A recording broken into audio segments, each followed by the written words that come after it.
పసిపిల్లలు లేకుండగను, రాజమార్గములలో యవనులు లేకుండగను మరణము మన కిటికీలను ఎక్కుతున్నదంట. 9వ అధ్యాయముల మాట మీరు గమనించి మీరు నిత్యము ప్రార్థన చేయడానికి మాట నేను చూపించాలనుకుంటున్నా.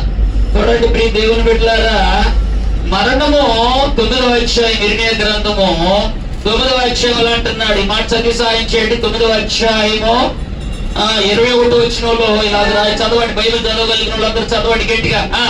వీధులలో ఎట్టి చదవండి అందరు కదా. పసిపిల్లలు లేకుండాను, రాజమార్గములలో యవనులు లేకుండాను.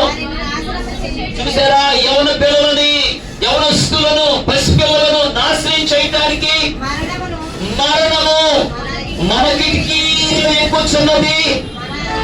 అదిగో మన నగరంలోని కూడా ఏం చేసిందండి?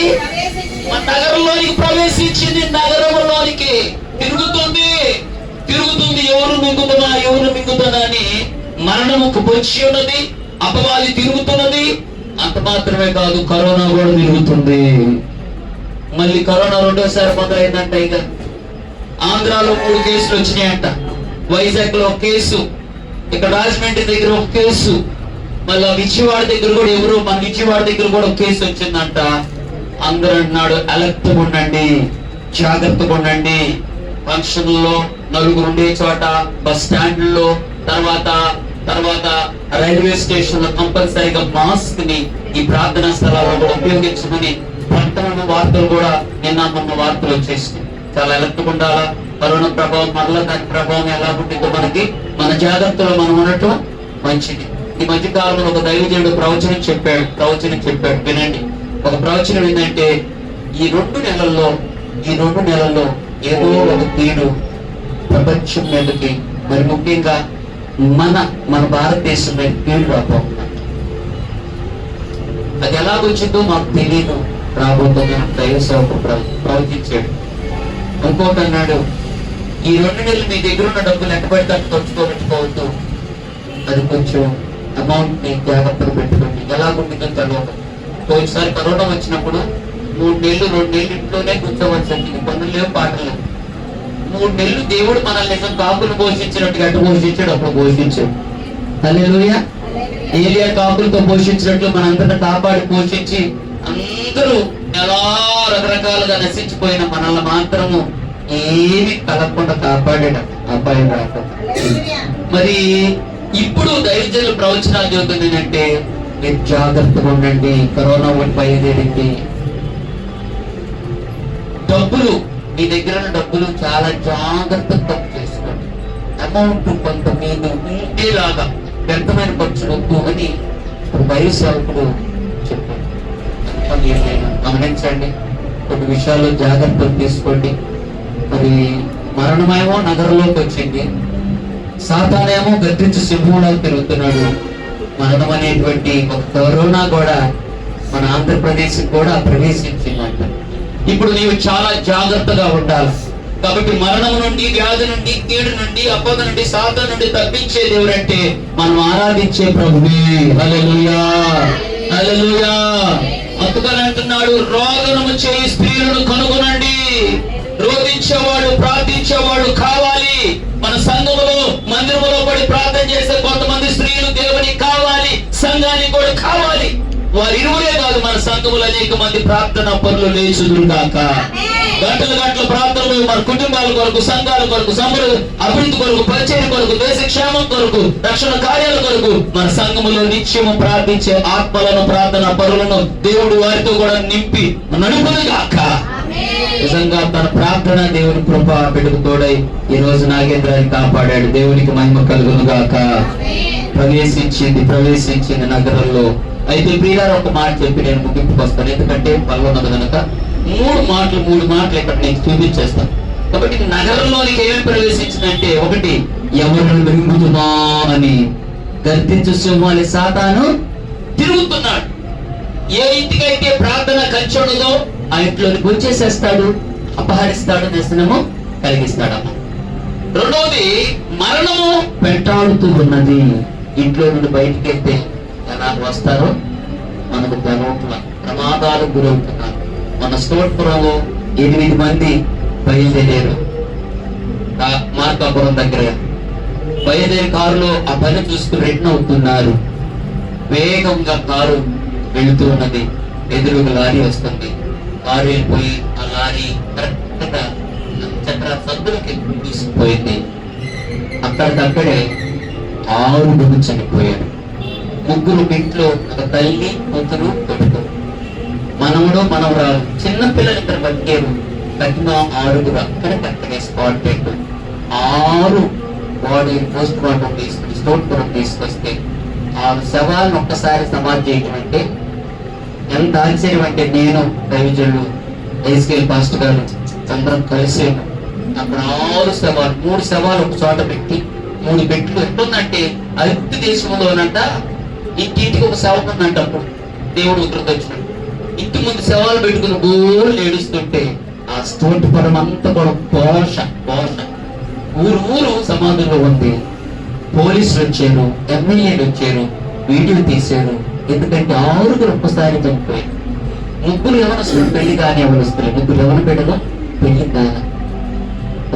కొంతమందికి అయింది 6 శవాలు ఒకసారి మరణానికి ఆలోచించారు. వాళ్ళు అనుకోలేదు. భోజనం చేసి ఇంటికి బయలుదేరారు. వాహనాలు అడ్డుపడి మరణం పొంచింది. మరణం తప్పించుకోలేదు.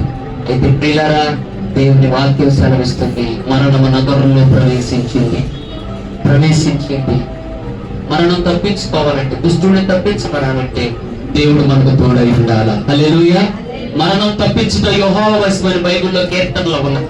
అయితే దేవుడు ఎప్పుడు మనం తప్పిస్తాడంటే, ఒక్క వాక్యాన్ని చదివించి నేను ముగింపుకు వస్తాను. బైబిల్లో ఇందాక చదివిన కీర్తనలోనే ఆ మాటలు ఉన్నాయి. చూడండి ప్రియులారా, పరిశుద్ధ గ్రంథ బైబిల్లో 145వ కీర్తనలో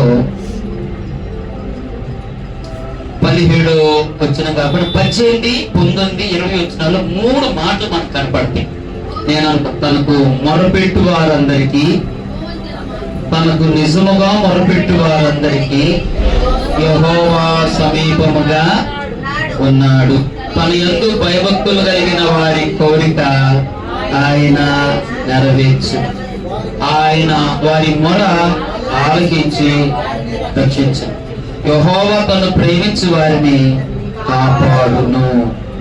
అయితే భక్తిహీనులందరినీ ఇక్కడ 3 మాటలు మీకు చెబుతాం. ఒకటి, దేవుడు సమీపంగా ఉంటాడంట. రెండవది, తన భక్తుల కోరికను తీరుస్తాడంట. మూడవది, తన బిడ్డలను రక్షిస్తాడంట. నాలుగవది, తను ప్రేమించు వారిని కాపాడుతాడు. ఈ 4 మాటలు ఏంటి? ఒకటి, సమీపంగా ఉంటాడు. రెండవది ఏంటంటమా?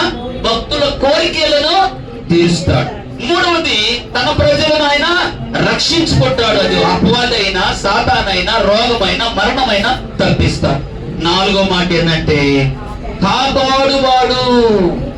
ఎవరికి సమీపంగా ఉంటాడంటే, నిజముగా నువ్వు మొరపెడితే నీకు సమీపముగా ఉంటాడు. హల్లెలూయా. దేవునికి నిజంగా మొరపెట్టుకున్నారు. ఆపదలో ఉండి షడ్రకు, మేషకు, అబేద్నెగోలు 4వ వ్యక్తిగా వారికి సమీపంగా ఉన్నాడు. సింహాల బోన్లో దేవునికి మొరపెట్టుకున్నాడు. సింహాలతో పాటు, దానియేలుతో పాటు దేవుడు సింహాల నోరులు మోపించి దానియేలు దేవుడు రక్షించాడు. ఇశ్రాయేలు ప్రజలు దేవునికి నిజంగా మొరపెట్టుకున్నారు. ఐగుప్తులో నుండి విడిపించడానికి మోషే ప్రవక్త ద్వారా వారిని రక్షించాడు. దేవుని యొక్క సన్నిధానములో ఇంకను మనం చూసినట్లయితే ప్రియులారా, దేవుని కొరకు కనిపెట్టుకున్నటువంటి భక్తులను దేవుడు ఏం చేశాడంటే కాపాడాడు. మొరపెట్టుకున్నాడు, అయ్యా మునిగిపోతున్నానని పేతురు దేవుడు చేయబట్టి అతను అల్పవిశ్వాసిని ఎందుకు సన్నిపడి నీటిలో ఆయన ఏం చేశాడు? రక్షించాడు. నిజంగా మొరపెడితే అలాగే దేవుడు వచ్చి నేను ఆపదలో నుండి తప్పించి రక్షిస్తాడు. రెండో మాట, తన ఎందుకు భయభక్తులు కలిగిన వారి కోరిక దేవుడు నువ్వు విశ్వాసంతో, భయభక్తులతో ఉండి ఒక కోరికతో, ఒక విశ్వాసంతో ఏం కావాలో అడిగి కనుక కోరికతో ప్రార్థన చేస్తే నువ్వు అడుగుకున్నది అనుకున్నట్లుగా, కోరినట్లుగా ఆయన కోరికను తీర్చి నీ కోరికను తీరుస్తాడు. మూడవదిగా ఆయన వారిని ఆలకిస్తాడు. నువ్వు ఏదైతే అడుగుతున్నావో ఆలకించి రక్షణ కార్యాన్ని, నీ కుటుంబాన్ని, పిల్లల్ని అందరినీ రక్షణ రావడానికి వారి మారు మనసు ఇస్తాడు. మనసు మాట్లాడతాడు. 4వ మాట, తను ప్రేమించే వారిని కాపాడు. దేవునికి స్తోత్రం. ఎవరిని కాపాడతాడంటే నన్ను ప్రేమించే వారందరినీ. కాబట్టి పిల్లరా, మనం నిజంగా మొరపెడదాం, భయభక్తులు కలిగి ఉందాం, దేవుని ప్రేమిద్దాం, దేవుని కాపుదల, దేవుని మన కోరికలు తీర్చబడి, దేవుని చేత కాపాడబడి రక్షణ కార్యాలు పొందుకుని దేవుని కొరకు జీవితం వంటి మనందరికి ఇచ్చిన కాక. ప్రేమగల తండ్రి యేసు ప్రభువాని కొందనాలు రోజు మీరు నాతో మాతో మాట్లాడే లేఖనాలను బట్టి బిడ్డల వరకు ఎన్నో సాక్ష్యాలు ద్వారా మీ మహిళను గొప్ప కార్యాలు బయలుపరిచినందుకు స్తోత్రాలు. వచ్చిన బిడ్డలందరినీ పేరు పేరును జ్ఞాపకం చేసుకోండి. మేము మొరపెట్టడం కాదు, నిశ్చయముగా మొరపెట్టే అనుభవం మా అందరికీ మీరు దయచేయన అయ్యా. నీ అందు భయభక్తులు కలిగి ఉండే జీవితంలో మాకు దయచేయన. నిన్ను ప్రేమించాలి కానీ లోకమును పాపము లోక సంబంధం వాటిని ప్రేమించే జీవితాలు మాకు వద్దున్నాయి కనుక నిన్ను వెంబడించడం, నిన్ను ప్రేమించడం మాకు నేర్పించు. నీ సన్నిధిలో మమ్మల్ని ప్రభువా స్థిరపరిచి బలపరిచి నీ సన్నిధిలో మేము సిద్ధపడే అనేకులు నీ కొరకు సిద్ధపడే విధంగా మమ్మల్ని చేయండి. మా కోసం నాయన మా ప్రాంతాల్లో ప్రభువా ఆయా మరణం పొంచి ఉన్నదని, ఇదిగో యోధా గోత్రం సింహం అయినటువంటి మీరే మాకు తోడు ప్రభువా. ఇదిగో ఎవరు మీకు గట్టించే సింహం తిరుగుతుందని, తలను తిరుగుతుందని వీటన్నిటి నుండి తప్పించి కాపాడి రక్షించేది మీరే కనుక నీ పాదాల దగ్గరికి వచ్చామయ్యా. గత నెలంతా మమ్మల్ని కాపాడి పోషించారు.